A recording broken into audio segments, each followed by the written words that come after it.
This is the Lone Crater YouTube. We hope this video helps. You start by gathering the essentials: your FAS tag ID, vehicle RC, and the registered mobile number so verification is instant. Once done, check the wallet balance and note the tag account number. This matters for refunds and final reconciliation. Make sure you know which bank or wallet is linked, because the cancellation route depends on that. You'll initiate the cancellation with verified details. This speeds up ID checks and avoids repeated callbacks, so keep documents at hand. You now place the cancellation request with Equitas, call customer care, or open the FAS tag section in the mobile app.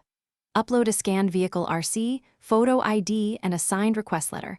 Also include the last 3 FAS tag transactions for quicker verification. Once uploaded, specify the refund mode: bank transfer with IFSC or return to the FAS tag wallet. Make sure you get a reference number. This is your tracking ID and helps you follow up. You complete the process by confirming deactivation. Watch for an SMS or email stating the tag is deactivated. Then check your wallet or bank account after 7 to 10 days for any refund. If nothing appears, call support with your reference number and escalate through the grievance channel. This speeds resolution. Keep all receipts and the closure confirmation ID. If toll issues occur later, those records prove you canceled the tag and help resolve disputes quickly.